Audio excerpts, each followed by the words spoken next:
Welcome to the deep dive. Mm. We dig through the sources so you don't have to, giving you the key insights. And today, we're looking at semaglutide. Right. But hold on, before you think, oh, another weight loss drug chat, that's not really our mission here today. No, not at all. We're trying to pull something different from these sources. Something that might, honestly, shift how we think about hunger itself.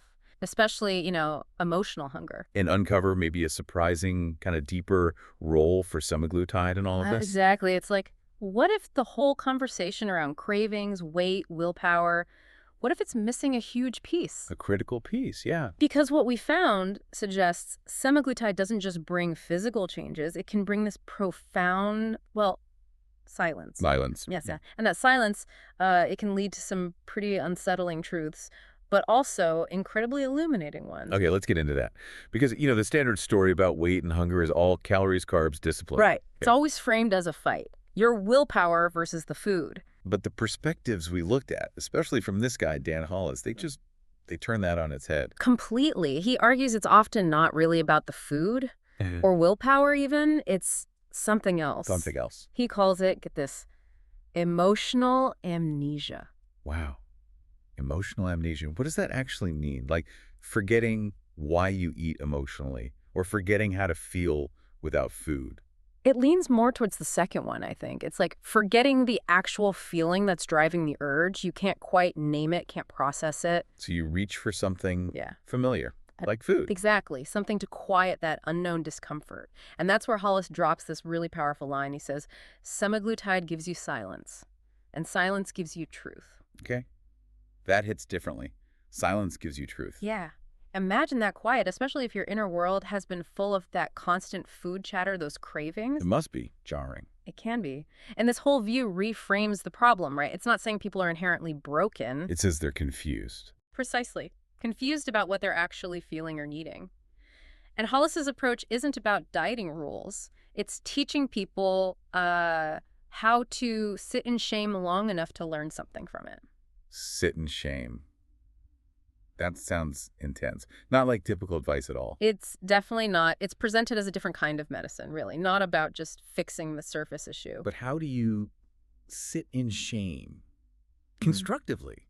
Doesn't that risk just making people feel worse? What's the point? Well, it's not about wallowing, It's more about acknowledging the discomfort, the deeper pain that food was kind of papering over. Okay. Instead of immediately running from it or numbing it again, you just observe it. You notice it. Like, okay, this feels bad, but what is this feeling? Exactly. Recognizing it's a signal, not a verdict on you as a person. Cool. And here's the kicker Hollis points out. People often relapse, not back into hunger, but back into confusion. Because the silence is too much. They don't know what to do with it. Yeah. They haven't learned the skills for that quiet space, so they kind of scramble back to the familiar noise, the familiar coping pattern, even if it's chaotic. That's a really key distinction. Yeah. It's about the why behind the urge, not just the urge itself. Right. Okay, so let's talk about the tool itself here, semaglutide. We know the basics, right? GLP-1 agonist, diabetes drug, now famous as Ozempic, Wegovy. Mm-hmm. It changes satiety signals. Standard stuff. But what's really paradigm shifting in these sources, particularly Hollis's take, is how that physiological effect, that quiet, it's framed as way more than just weight management. He calls it a biological pause. Yeah, it's not positioned as a fix for the emotional side. Right. Not at all. It's seen as a window. A window. Or a pause, yeah.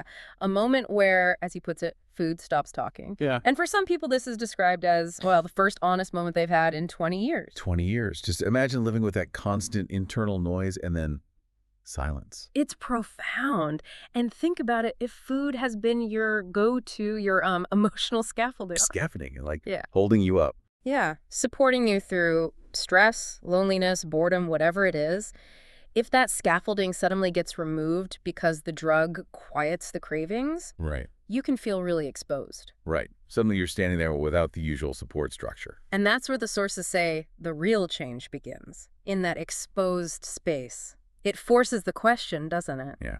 What am I actually hungry for when it's not food? Exactly. Let's make this concrete. There's a story about Kate, 46, mother of 3. She's on semaglutide. Right. And physically, it's working. She lost some weight, blood sugar's better, the typical success markers. But emotionally, yeah. she describes feeling like a ghost in her own kitchen. Yeah, and the really telling detail is about the craving that didn't show up. What do you mean? Well, Kate apparently knew hunger intimately, like the rhythm of hunger, like other people know hymns. It was a familiar pattern tied to emotions, routine. Okay. But then, one day, she walks past her pantry, expecting that usual pull, that signal, Yeah. and nothing. Nothing reached back, she said. Gee. Total quiet. And it wasn't just fullness, it was an absence. And it freaked her out. Which ties right back to what Hollis calls the quiet window. Exactly. Where the food stops answering your questions and the real ones start talking. It's more than just physiology, it's existential. So she wasn't missing the food itself. Not really. What she described was the grief of losing the thing that numbed you.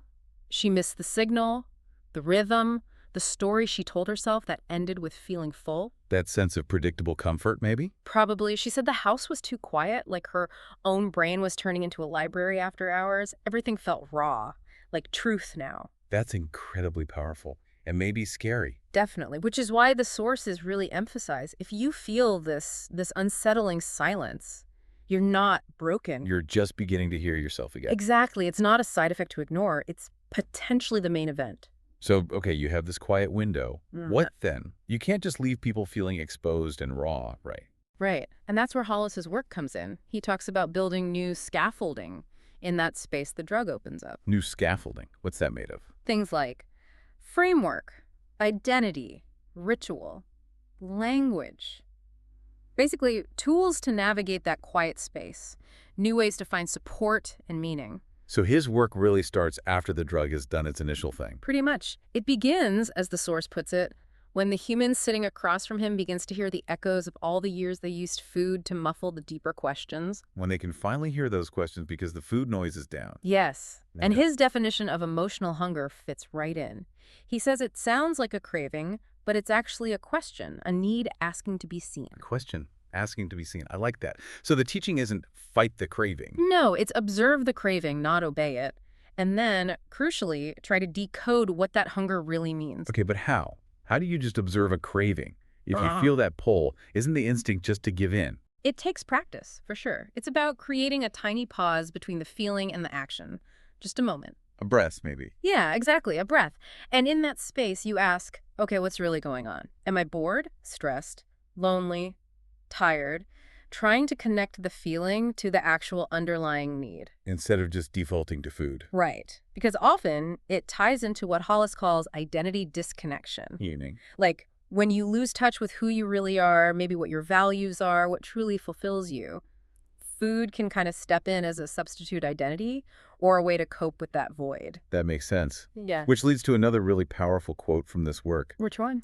You don't hold on to weight loss with discipline. You hold on to it with alignment. Ah, yes, alignment. That's key. But what does alignment mean here, practically? How do you get aligned? It means making sure your choices, your actions, day to day, that they actually line up with who you want to be, with your core values, with what gives you genuine meaning, So it's less about forcing yourself with willpower. and more about finding fulfillment in other areas so food doesn't have to carry that whole burden.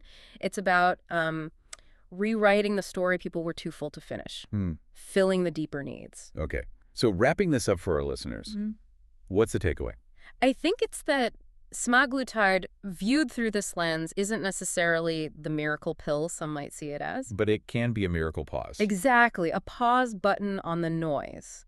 And that pause is an opportunity, an invitation, really. So if you're using these medications or even just wrestling with these issues, Yeah. the invitation is, Don't just focus on the number on the scale. Use that quiet window. yeah, Ask the deeper questions. like what am I hungry for when I'm not hungry? Yeah. Or who am I without the chase? You know, without constantly pursuing that next craving or fix. What's left when the noise goes? Those are the real questions. Mhm. And exploring them takes, well, it takes empathy, not judgment. Awareness, not just a bunch of rules. And curiosity about yourself rather than punishment for past behavior. Because ultimately, when the cravings stop, The truth begins.